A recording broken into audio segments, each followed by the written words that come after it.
Donald Trump met the press and he didn't like it. He walked out. We're going to break down his stunning walk off the set from Meet the Press. Plus jobs and affordability, interest rates. That's what everybody's talking about as we head into the midterms. We're going to break it all down with the Heritage Foundation's chief economist, E.J. Antoni. Welcome to the Sean Spicer Show. Let's get into it. All right, guys, I hope you had a great weekend. I did. Finally, some nice weather. I mean, that's what I've been looking for. Just some nice weather. Got something nice. Got out on the water 2 days in a row. You can't beat that. You know, it's beautiful. But a lot going on politically. And this week's going to be really busy. We got a primary in several states tomorrow. Maine, obviously, the big one. I want to see how much Graham Plattner pulls off because Janet Mills is still on the ballot. She's not going to win. But I think there's a lot of Democrats that want to vote in the primary and as a protest vote. We'll see what that looks like. I got a lot to say about Graham Plattner and Scott Pelley. But E.J. Antoni's going to be with us in just a second. He's the chief economist from the Heritage Foundation. Remember, he's the guy that Trump nominated to head the Bureau of Labor Statistics because there's concern about whether or not they were cooking the books. So we're going to break down everything that's going on in the economy with jobs, et cetera. Hopefully, I want to get to like data farms with him and AI and figure out how that's affecting the economy, et cetera. So a lot to get to with that. Plus, as I mentioned, the primaries are happening. So there's one in South Carolina, the big governor's race down there. Nancy Mace, the lieutenant governor, Yvette, Alan Wilson, the son of Joe Wilson's the attorney general. He's running for governor. So a lot to cover. We'll talk about that on Tuesday. By the way, a huge week. Tomorrow, Mike Nellis and Batya Ungar-Sargon are both here. We're going to break down what the state of the Democratic Party. Obviously, the Graham Plattner stuff is huge, so we'll have plenty to talk about with them. And then on the end of the week, I've got another couple shows cooking. Some things are coming together. Don't want to give it all away, but just trust me, this is a big week, and next week as well. So a lot to break down. But before I bring in E.J. Antoni, I was blown away. Now, just setting the stage. They announced they were going to Wisconsin on Friday, the White House, and Kristen Welker and her team were going to fly out to tape an interview that would air Sunday. And it was all around unbelievable. I mean, like, I've never seen anything like this. First of all, just for the record, I've said this before, I don't like the president going to the White House Correspondents' Dinner, not a fan of it. And secondly, him taping interviews with Meet the Press, not a fan of it. Can he handle anything? Absolutely. The guy's taken on everybody. So it's not a question of whether or not he can do it or not. He can take on anybody. The issue is I don't like him giving oxygen to third-rate left-wing programs and hosts. I just don't get it. Why are we helping them? There's plenty of growing outlets on the right that we should be helping. And the more they have to tune into us to see it, the better, because they're going to cover it. That's the thing. You do an interview with President Donald Trump, it's going to make news. It doesn't matter who it is. So going to Meet the Press is just giving them, credibility and oxygen. And Kristen Welker's just, to be blunt, not really good at this. And they whined. It was raining during the thing. But the president went after her. And it was funny. There were two lines in here that I think were fantastic. I want to play you part of it. Take a look. Meet the Press is crooked. To be fair, I'm not crooked, but let's Really? Let's Well, continue. you play right into their hands. Let's continue. You're either crooked or you're stupid. You play continue. right into their hands with this crap. You know that these elections are rigged. Your network knows that they're rigged. You know that I won an election in a landslide, and I got 94% bad press. But, Mr. President, you know why I got that? Because you have no evidence. credibility. But you've never presented evidence that it was rigged. Let's keep talking about. I want to talk about Todd You Blanche. have more evidence. There's more evidence than ever presented. Let's talk Your about elections you in went this to country. court. We're like a third world country. But, sir, your elections are crooked, and you're crooked, and Meet the Press is crooked, Mr. and so President- is ABC and CBS and CNN. But, Mr. President- You're one-sided, crooked networks. All right, let's call it quits because I've had enough. Thank you, darling. Have a good time. Mr. President, let's please. I traveled all the way to Wisconsin. I've sat in the rain with you. I know. I've sat in the traveled rain all the with way you to for an hour, Wisconsin. on and off in the rain, and I've given you enough time. You ought to straighten out your press because you know what? Mr. A President, country can never be We great traveled with a dishonest Listen, press. we Come on, let's traveled go. all the way to Wisconsin for this interview. Now, there's a couple things about that. When I used to do media training back in the day, they used to tell you, don't repeat the accusation. right? So I did this event once, and this is the best way to explain this, because Sam Donaldson was like our guest speaker from ABC News at this little press roundtable I did. And he always told us that as he was trying to kind of interview a hostile interviewee, he would say, you know, did you steal the cookie? And then the person would say, no, I didn't steal the cookie. And they go, there's your soundbite, right? Make them deny the accusation. And you heard Kristen Welker start that interview with, to be fair, I'm not crooked. I mean, she took the bait. She took the bait. I'm not crooked.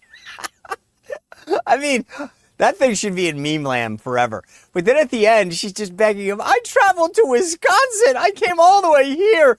Like, dude, you just sat there with an hour with the guy. And what she was referring to at the end was that you could hear the rain at certain parts of the interview. So they kept stopping it. And he kept saying, let's press through. Let's press through. They've got microphones on, right? I have one here. Like, this is how it works. And you could tell there's a way to cancel out a lot of that sound. It was amazing. Like, you got the president, keep going. You don't say, can we keep pausing, keep pausing, keep pausing. And I think he had just had it. And I'm glad he walked off the set. He shouldn't have, he should have walked off the set at the beginning too. Unbelievable. By the way, I just want to say something that happened this morning, and I tweeted it out on X, and I'm literally pulling it up as we're seeing this because it reminded me. She kept saying, you haven't shown any evidence, right? This is literally a story that came out this morning. Non-citizens on voter rolls in Democratic-run state exposed. This is in New Jersey. Most non-citizens were registered as Democrats and discovered their status while pursuing naturalization. One non-citizen, who the county said was removed from the rolls in 2015, voted several times in 2000, 2001, and in the 2008 general election. Another voted in a primary in 2005 and in a municipal election in 2000. So in other words, these are people who are applying in the naturalization process and are realizing, because obviously if you're not a citizen, you shouldn't be registered to vote or voting. And they're reporting, saying to the county, I apparently was registered to vote. Votes were cast in my name, but I'm not the person who did that. And I want to make sure that you know that, signing an affidavit to the Secretary of State. So either two things happened. Somebody did vote in their using their name, or they actually did it and they're just afraid of getting caught. But to argue that people aren't voting illegally is just patently not false. They are. And again, then what the press will do is shift to this argument, well, we don't know. And by the way, they've built the perfect mousetrap. Think about this. They go around all these Democratic governors and say, we need to give all of these people in this country illegally a license because it's going to help. We want to know who they are. So we'll give them a license. Well, then what do you need to vote? Oh, a license. Interesting how that works, right? And then you don't allow people to audit the rolls. So you've created the perfect mousetrap on the left. And they go, well, then there's no evidence because you've created something which is foolproof. You've given them the tools to do it, and then you won't let people audit the ability to cross-reference it. It is absolutely fascinating how this went down. But I do want to bring in our guest today. E.J. Antoni is the chief economist at the Heritage Foundation to break down where we are on the economy. And then when he's done, I got to tell you a little something about Scott Pelley and Graham Plattner. So without further ado, the chief economist at the Heritage Foundation, E.J. Antoni. E.J., always good to see you. We had this big jobs report that came out.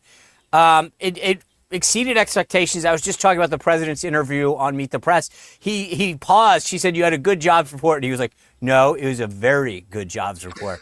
And it did exceed expectations. So first question, just what did we need to know about that jobs report? I think it was very good overall. It wasn't perfect. There were a couple of red flags. I'm happy to talk about them. But please. The two parts, Sean, that I was most happy about was not only that you had a strong top line number, but then you had the last 2 months, instead of being revised down, which has become a huge problem with the statistics where they're always revised down. Finally, we had upward revisions. So that's good to see. So if you combine the jobs added for the month plus the jobs added to previous months through those revisions, it's up over 260,000 jobs. So good news there. But also, and this was this was a big change as well. It's the fact that the survey of households, which is where we get data like the unemployment rate, we also ask people how many folks in the household are employed. That number, the employment level, rose for the first time this year, and it was up 99,000 on the month. So that was also a welcomed change. Now, once we go beyond those two headlines, though, again, you do see a few red flags, one of which is the fact that all of the net job growth that we saw last month was actually part-time work, and full-time jobs actually declined slightly. That's the opposite of the mix we would like to see. We want to see more folks getting good paying full-time jobs with benefits, right? And having to rely less on gig work. So we'll have to wait and see over the coming months if that's just a temporary blip. It could be related to things like the World Cup. A lot of people picking up jobs in leisure and hospitality, accommodations, and those types of service sector jobs. So you mentioned the red flags. What are the red flags in your opinion? Well, just one the of which part-time is thing? Yeah, that would be one of them. Another one, Sean, is the fact that the progress we were making in terms of more jobs going to native-born Americans as opposed to foreign-born workers, that progress seems to have really stopped over the last several months. Now, some folks are attributing that to change in immigration enforcement policy. I'm not quite sure if that's the case or not, but what I can say is just what the data speak to, which is the fact that native-born Americans were no longer seeing the big job growth numbers that we saw during the first year of this Trump administration. So again, that's something that we want to keep a close eye on in the coming months to see if we once again pick up in that job growth among native-born Americans. Because we remember going back to the Biden administration, we were seeing job growth, but for a lot of his administration, it was going entirely to foreign-born workers. Native-born Americans were actually falling behind under Biden. And we know that because how? Like, so in other words, like if I go into the workforce, I was born in the United States. How does the Bureau of Labor Statistics know that I'm born here versus somebody that was born somewhere else or just came here? We get all that through survey data. And again, this is where I think it's really important to acknowledge something that the Bureau of Labor Statistics themselves acknowledges, which is that nowhere in any of these surveys, whether they're surveying individuals at home or surveying employers at a place of business, never do they ask anything about legal status. So while we arguably have good numbers about whether a person is a foreign-born worker or a native-born American, what we don't have good data on, Sean, is how many of those foreign-born workers are actually illegal aliens. But even the Bureau of Labor Statistics acknowledges, it's right there on their website, that there is an unknown number of illegal aliens within that data set. And it's no surprise either that those numbers exploded under Biden. And so we can only assume, given the chaos that we saw at the border, that the number of illegal aliens being included in those statistics also was growing. I mentioned at the top, you were obviously President Trump's choice to lead the Bureau of Labor Statistics. Would you have changed that? Absolutely. I certainly would have put more. I would have tried to make the surveys more granular, not less. I would have tried to get more information out of them. Again, not less. And the other thing is, I would have also made a big push to automate a lot of this. Sean, it's really a shame how so much of this data is actually available. The private sector already has it. Sometimes other parts of the government already have it. But one of the things that Elon Musk's Doge illustrated so painfully for us was that you can have multiple government systems that simply never talk to each other. And so the information remains siloed in one area and never gets handed to another department, another agency, or sometimes even a different segment within the same department or agency. And that's something that just has to change. I'm hoping the next commissioner does actually do that. Okay. You mentioned the upward revisions. That jumped out at me because we have seen downward revisions. And those are in previous months. So one, does that still reveal the part-time nature in the previous returns? And two, is this something that you think we're going to see as a trend, meaning upward revisions, or is this an anomaly, or how will and when will we know that? Well, we'll have to wait, Sean, taking that last question first. We'll have to wait for several more months to try to get a feel of whether or not the upward revisions is really just kind of a one-off, and then we're right back into that pattern of the constant downward revisions. What you really want to see ultimately with the revisions, Sean, is what we like to call a random walk, which is basically a fancy way of saying it's going to bounce up and down, right? It'll be up some months, down other months. The revisions, however, are just going to average out to zero in the long run, and they're going to be small. That's the other thing we like to see, because the smaller those revisions are, that means the very, very accurate final assessment was also very close to that initial assessment. We don't want the initial assessment to be ridiculously off. We want it to be reasonably accurate. So again, we want the revisions to be essentially random, some up, some down, but small overall. And I think it's going to take several more months to see, again, is this a change or is it really just a one-off? Interesting. So I have said forever, and you and I might have even talked about this, but like I believe that the core issue that people vote on isn't some statistic, but how they feel themselves. Like, do I, Sean, or do you, EJ, feel like I'm doing okay, right? So it's not a statistic. It's, do I feel like I'm putting some money away? Do I feel secure in my job? Right? That's the issue. Is it's a gut, visceral issue that people feel. Based on what you're seeing, we keep hearing in the media how people are not feeling or seeing all these prices. I see it in the gas. That's obvious. But is this an overblown media issue, this affordability issue, or is it really something that when we look in, we realize that there's a lot of churn in the labor market, or that inflation's taking a bite out of people's wallets? Like, when you try to break that down, how much of it is real and how much of it is the media hyping an issue? Sean, I am so glad you brought this up. You raised such a great question here. Look, at the end of the day, I think the reason the media is harping on affordability so much right now is just because Donald Trump's in office, right? And they hate Donald Trump. But the affordability crisis that we're facing today was just as real under the Biden administration, but they never used that word because their preferred candidate had won the election and was in office and everything. So obviously, again, they're harping on it right now because Trump is in office. They didn't say a peep before because Biden was in office. But the reality is people were hurting then just as they're hurting now. And we know that by going through the numbers. Now, to your point, Sean, I think you're absolutely right here. The statistics are not ultimately what matter from the perspective of individuals are really caring how they feel. Do they have enough money left at the end of the month? Right. But the statistics can really help inform us as to what's going on there. One of the key numbers is not just the size of people's paychecks, but what can those paychecks actually buy? What we saw under the Biden administration was that the average American's weekly paycheck, adjusted for inflation, or as we like to say in real terms, shrunk. And it fell by the time he left office compared to when he took office. It fell about 4 percentage points. Now, what happened in Trump's first year? Well, it actually rose 2 percentage points. In other words, in just 1 year, Trump made up for half of the losses from the Biden term. Now, unfortunately, what has happened since the start of the Iran war is that we've given up more than half of that.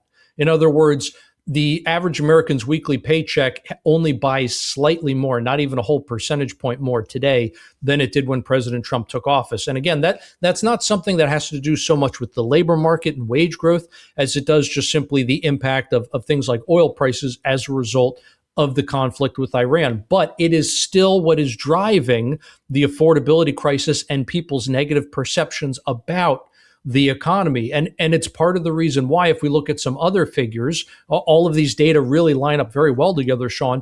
You see the savings rate tumbling because people they don't have enough money left at the end of the month to save. They're spending it all on essentials.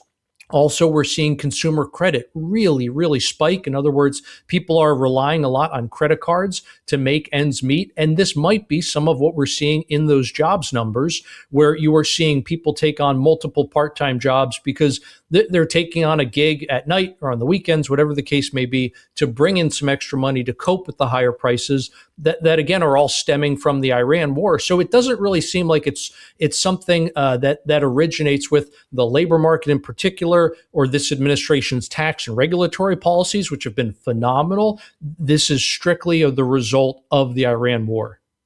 You have this great chart that you tweeted out. Another $11.6 billion on credit cards in April, the largest month-over-month jump since November. That's a statistic. I mean, to your point, if I'm putting more and more of the things, my essentials, on a credit card, that should be a warning sign, shouldn't it? Yeah, absolutely, Sean. I couldn't have said it better myself. I think you really hit the nail on the head there. You're putting essentials on credit cards. I'll tell you just an anecdote, and granted, it's only an anecdote, but still, yeah, I think it again aligns well with the macro level data we're seeing. I was in Manhattan the other day, and the lady in front of me is buying a donut, and she had to use one of those buy now, pay later services on her phone. So she wasn't using like her debit card or a credit card on her phone. You know, you can have it saved in your Apple Wallet, right? She was actually using buy now, pay later for a donut. So this is clearly an example of somebody who has no cash in the bank, is completely tapped out, and sadly is probably maxed out her credit cards as well. And one of the things that's very concerning with buy now, pay later is the fact that the lack of regulation means we don't exactly know how big of a market that is. We know the quality of the debt is not very good, but we don't know the quantity. We don't know how big the problem has gotten. What we do know, sadly, is that it's getting worse today.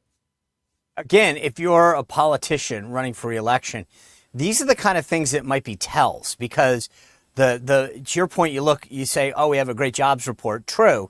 But at the same time, if I knew that a lot of my voters were carrying more and more credit card debt because they couldn't pay for essentials, that's a lot more of a real situation. And I also was looking that where are we like on manufacturing? Because we've talked a lot about jobs coming back, investment, foreign direct investment, but there is a sense, at least, that the U.S. manufacturing sector has been rebounding, even as all these gas prices surge. But what do we, when you look under the hood there, what do you see?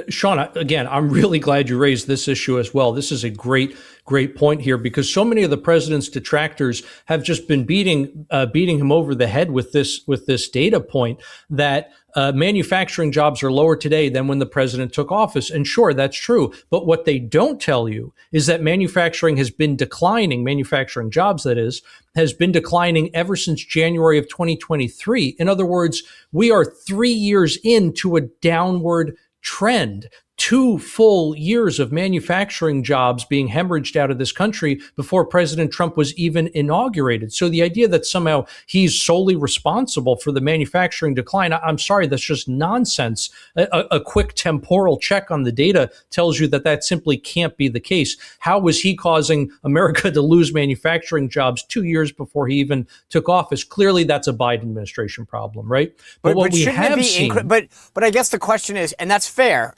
Not fair. That's true. But here's my question. We keep talking about all this investment that came into the United States. I get it takes time, right, to build a plant or to manufacture something. But shouldn't we be seeing some of the uptick? We should. And actually, in this last report, turns out we are. What we've been seeing for several months now has been higher construction numbers, because obviously you have to build those factories before those factories can employ manufacturing workers. So we saw the predictable increase in construction jobs. That's good news. And now what we're seeing is finally, not only have we stopped losing manufacturing jobs on net, but we are now adding on net. And so thus far this year, 2026, we are to the good. Now, again, we haven't made up for the last 3 years of declines yet, but we are finally adding manufacturing jobs. It is going to be something that we keep a very close eye on, though, Sean, because we want to make sure that trend actually continues as this administration continues, for example, refining their tariff strategy. We have a new chairman of the Fed. The president is very clear that he wants interest rate cuts. This is how he described what he believes would happen if we have more interest rate cuts on Meet the Press. Take a listen. After this month's jobs report, economists now say it's possible the Fed may have to raise rates. Do you think that's possible? And what would your reaction be, sir? So I'm of a different feeling. I think Kevin's fantastic, and I want him to do whatever he wants. I don't want to have a big influence on him. But we had a great report. We're doing great. And it's unfair that whenever you do great, they want to raise interest rates. It should be the opposite way. You know, if you go back 15 or 20 years, when you had good reports, the market went up. Nowadays, when you have good reports, the market goes down because they think they're going to raise interest rates. There's no reason to raise interest rates the country becomes great. We built the country by doing great and having rates low. What they do is when they raise interest rates, they try and kill success. I don't want to kill success. We should actually lower interest rates. Now, if inflation comes, and you know, people live with inflation, but if inflation comes, what happens is you stamp it out. So, EJ, what is your take on this? Should the Fed cut rates to do what the president wants? Or is it going to be, as Welker described it, because we're doing well, they actually try to slow this thing down by raising rates? Well, Sean, this goes back to the first Trump administration, why the Trump economic miracle was exactly that, a miracle. We forget that basically for the first 3 full years before COVID, the first 3 full years of President Trump's first administration, the Fed was tightening. They were raising rates. They were selling off the balance sheet. In other words, everything they were doing was to try to restrict economic activity, restrict monetary growth. They were really stomping on the brake pretty darn hard. And so, again, it's a miracle that the president was able to manage the growth rates that he did and the job growth that he did, due to that tax and regulatory agenda, due to his supply side efforts. So, look, the president is absolutely correct here that the whole idea of the Phillips curve, as they talk about in economics, it's nonsense. This idea that if people are productive and they're working and they have money, that somehow that's going to cause inflation. No, what causes inflation is the government spending, borrowing, and printing too much money. That's it. It is not a growing economy. A growing economy, having more products and services, actually helps soak up excess liquidity. In other words, it creates downward pressure on inflation, not upward pressure. So I say all this to say, Sean, that the new chair, Kevin Warsh, I think really understands this issue. Chairman Warsh understands the fact that supply side economics does not cause inflation. It is part of the reason why in the 80s, it wasn't just the Fed, it was also the activity of the federal government led by Ronald Reagan that helped break the back of inflation. It was a growing economy that, again, produced more products and services to absorb all of the excess liquidity. Inflation is fundamentally a problem of too much money chasing too few products and services. So if you increase the products and services in the economy, it puts downward pressure on inflation, not upward pressure. That's something that both the president and Chairman Warsh understand. So I think we're in good hands here. What is the latest on inflation? We saw a report the other day that came out, and I was kind of confused because month over month, it didn't look like it's raising a lot, but Dems tried to make a big issue of the overall increase online. It doesn't seem to me, at least as a consumer, when I go to the grocery store, with the exception of gas, which frankly is coming down, I don't see goods and services getting more expensive at any alarming rate. And again, I'm a pretty cheap guy when I go to the supermarket, right? It's like I'm looking at what something costs. What do the numbers show? Well, the numbers definitely show an uptick. And again, that is due, as you rightly pointed out, primarily to higher energy prices, gas, diesel, jet fuel, right? And this, of course, is all stemming from the Iran war. None of this was an issue before the Iran war. Energy prices were extraordinarily low. It was this administration's pro-energy, pro-domestic reliable energy agenda that really helped put downward pressure on things like prices at the pump.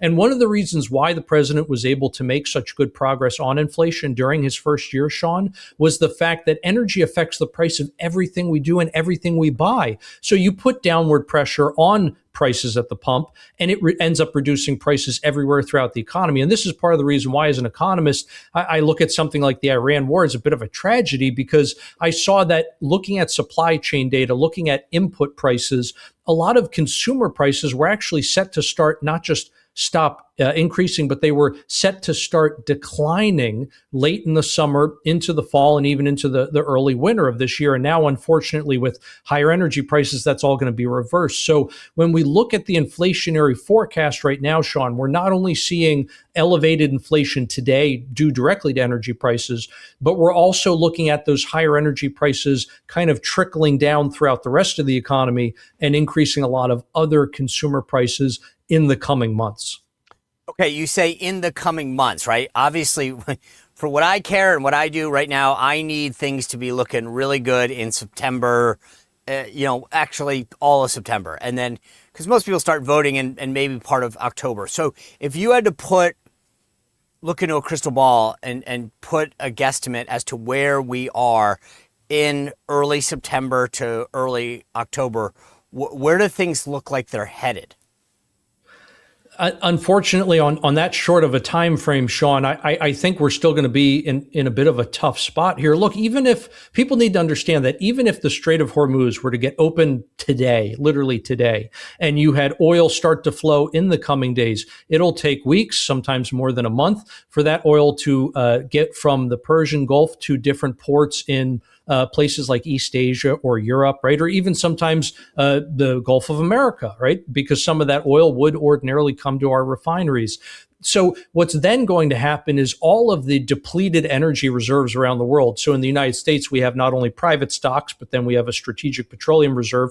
All of these depleted reserves are going to have to get refilled. So you're going to replace a negative supply shock with a positive demand shock. Both of those do the same thing. They put upward pressure on prices. At the same time, when it comes to prices at the pump, refineries right now have been running at full tilt. They're over 95% capacity, so that's basically considered at the top of the range. And they've been delaying critical maintenance for weeks now.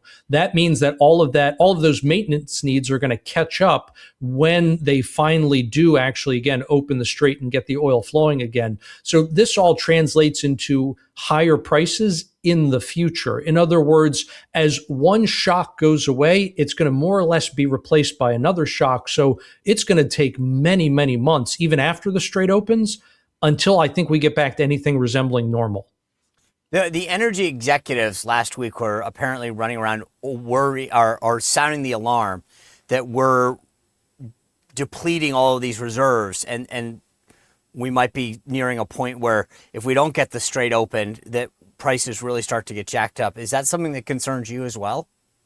Oh, certainly, Sean. Absolutely. Because look, what we've been doing right now, and I think this is why a lot of the people who were kind of being hyperbolic and saying oil is going to hit 200 any day now, this is what they were very clearly ignoring. It's the fact that, look, we do have a lot of reserves. And not only do we have reserves explicitly so, but our oil supply chains actually have, you can think of them as built-in reserves. For example, one of the big facilities at Cushing, Oklahoma, you have these massive tanks where there's oil constantly flowing in and oil constantly being piped out. And what they try to do is keep that oil at pretty high levels so that in case you have any temporary disruptions in terms of the oil coming in, there's always plenty to go out. And what they've been doing is allowing those levels to drop in order to, again, give some of that cushion, replace some of that lost supply. But you're approaching a point where you can't let the oil levels go any lower because otherwise you are going to start literally sucking them dry at certain points. In other words, the oil going out on certain days will exceed the oil coming in. And that's where you do start running into some serious logistical problems. And that is then when refineries are in an absolute scramble to pay whatever they can to get product in the door to keep the refinery operational. And that's when spot prices really spike. You get into what we call backwardation, meaning the price to get product in the door today is way higher than what you're willing to pay many months into the future. And then that's when you are really worried about big price spikes at the pump. Now, we're not there yet. I want to be clear. So I don't want people to rush out and immediately try to fill their tanks today. That's not the point. But the point is that the kind of path we're on right now, Sean, is unsustainable. So we hope and pray the conflict does get wrapped up very, very soon. That's what I was going to ask you, though. It's like, how concerning is, I know over the weekend we saw some more bombings. Like, how critical is opening this strait to our long-term future? And like, when you say not that big of a deal, like, is it a week? Is it a month? Is it 2 months? Like, how big of a problem is the Strait of Hormuz in this equation?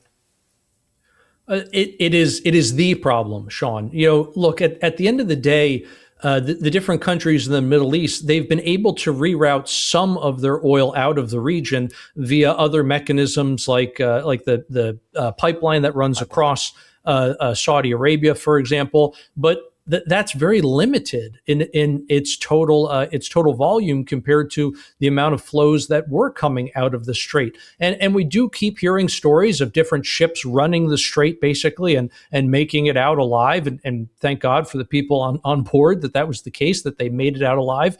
But all of these flows, again, they pale in comparison to the sheer amount of volume that was going through the strait previously. But, Sean, it's not just oil. There are all these byproducts of oil and natural gas, of the drilling and production process, et cetera, that people are not talking very much about. And they're things that we don't have critical reserves for. I know some analysts have mentioned helium as one of them. There's worries about things like sulfuric acid, and the list goes on. And all of these are different inputs in other products like copper, like semiconductors. We're getting increasingly worried about different things in the chemical industry, different basic blend stocks to make all kinds of plastics. So it's not just a matter of the oil itself that's getting impacted here, but the longer this goes on for, the more we're looking at severely negative impacts in other industries as well, particularly those, again, where you just simply don't have reserves. And when we look at those markets in particular, Sean, that's where we see supply chain disruptions already baked into the cake that are going to cause higher prices several months into the future. Can I ask you, we talk about these costs. One of the big things that's really boiled up on a bipartisan basis is the cost of AI and how we need these data centers we need the energy to power all of them. So can you just give us what's the real story? What do we need to know? Because it's like people, there's a concern about AI, then there's concerns about the data center and the energy pricers that will skyrocket potentially if consumers, see more and more of these data centers. So what do we need to know about the impact that these data centers and AI is going to have on energy costs? The big thing to, I think, recognize here, Sean, is the fact that, yes, the AI data centers represent a big increase in the demand for electricity, but we have to look at what's been happening to the supply side of that equation. We had 4 years of the Biden administration just ramming down everybody's throats their whole green energy agenda. And so they were doing things like shutting down coal plants, shutting down nuclear plants, denying permits for those things. Same thing with natural gas. And all of that resulted in less reliable energy on the grid. And instead, what happened? Well, they were pushing everybody to build wind and solar generation, except those things are not reliable. They are not at all cost effective. And so now what you're looking at is this deadly combination of higher demand, but also lower supply, at least lower reliable supply. And the cost of that supply, again, has gone up dramatically. So it's not so much a question of what are these data centers doing to the price of electricity. It's what's going on with our supply side. Look at all of our major competitors around the world. Economies like India, economies like China, they are building coal plants. They're just going gangbusters. They're adding nuclear. They're doing natural gas. They're doing it all. And what are we doing here? We're hamstringing ourselves. Right. We have to get back again to reliable, efficient power generation, because at the end of the day, AI, sure, you can use it for making like funny videos and all that stuff, but it's also the new arms race. Right. We forget that this goes far beyond just, cute or funny civilian applications. There are military applications here too. And so as the next arms race, really, it's not the next arms race, it's the current arms race, I should say, Sean, we have to look at it that way, and we have to view it as a race that we have to win against China. And sure enough, the different kind of Chinese Communist Party apparatchiks here in the United States, they're one of the primary funders of the campaign against AI data centers. And that's something that I think we should all keep in mind and wonder, why are they doing that? By the way, I'm glad you mentioned nuclear. This to me is such a no-brainer, not just the coal-fired plants, but the nuclear aspect of this is so critical to how we power the future. And again, if you really care about the environment, as far as I'm concerned, that's the smartest way to do this stuff. So I'm glad you brought it up. EJ, always love the insight you bring to the discussion and kind of tearing all of the media hype and narratives away from what's really happening in the economy. Thanks for joining us. Look forward to seeing you again. My pleasure, Sean. Thank you for having me. You bet. All right, I always love when EJ comes. He cuts through the clutter and gives us some clarity on the economy. I will say this. People do vote, like I was talking about, and his concern about where the economy is going and how long it's going to take does worry me. When you start putting all that money on your credit card, that should be a serious tell to politicians. That people, they can say all they want or have a job, but obviously if you're spending a lot of stuff on a credit card, and again, I'm not getting into like, maybe they're not spending it the right way, but the reality is that means that they're not excited. Anyway, speaking of a guy who's probably not excited, Scott Pelley, as I told you from CBS's 60 Minutes, got fired. He did an interview, and if you think this guy is out of touch, arrogant, and elitist, he made sure that he lived up to those expectations. He did an interview where he talked about how Barry Weiss, who's his boss's boss, needs to be fired. Take a listen to some of this. Do you think Barry Weiss needs to be removed? Oh, gosh, yes. Look, she's a lovely person. And her free press organization that she founded has been very successful. She's proven that. Great for her. But television's not her thing. She brings an ideology into CBS News where that is just anathema.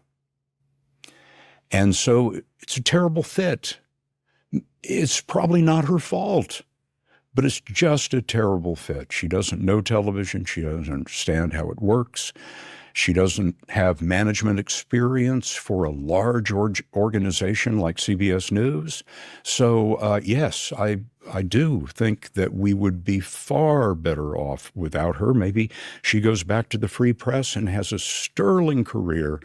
But this is like somebody walking up to me and saying, there's a 747. There are 400 people on it. We need you to fly it to Paris. I'm going to decline because I don't have a clue. And it would have been so much better if Barry Weiss had been offered this job and said, oh, that's not for me. I don't know how to do that. I mean, this guy is so arrogant. Like a 7 foot years. She ran a successful and built a huge news organization, but she hasn't done television like I have. So and he's put up this picture of him sailing this weekend like he's free. Like he's such an arrogant, elite, out of touch narcissist. I can't believe it. The other big issue over the weekend, by the way, is the continued fallout of Graham Plattner, the Democratic Senate candidate from Maine who faces a primary tomorrow. John Fetterman, though, had the line of the weekend. Take a listen. Okay, here's my theory. My theory is that with each of these revelations, with your Democratic colleagues, it actually enhances his stature in this strange way. Because they, for lack of a better descriptor, they want a junkyard dog. They want a street fighter who's willing to knee President Trump in the groin if given the choice. And that's if given the option. And that's the way he presents himself. No. Being a dirtbag is not authentic. Being a dirtbag is being a dirtbag. I love that line. Being a dirtbag is being a dirtbag. It's not authentic. And he's absolutely right. This guy is such a phony. And he can't have it both ways. He can't say that I had all these shortcomings and failings and seek redemption, but none of it's true. Which is it? Is it none of it true? Or is it you're asking for forgiveness because you've done 80 things that are completely repugnant? It's amazing. And we'll find out how much the people of Maine want somebody like that to represent them in the United States Senate. Anyway, what a way to kick off the week. Thanks for being with us. Thanks to EJ for being here. Tomorrow, a great panel. Mike Nellis and Batya Ungar-Sargon are going to come here and give me the Democratic perspective on a bunch of these issues and what has changed on Plattner, why they can suddenly do this. Plus, I want to get into a lot of the key 2020-28 front runners and where they think they all are. So it's going to be amazing. We got a great week lined up for you. Thanks for being here. See you tomorrow on the Sean Spicer Show. Well, if you enjoyed this content, make sure to like this video, subscribe, and click the notification bell to get more.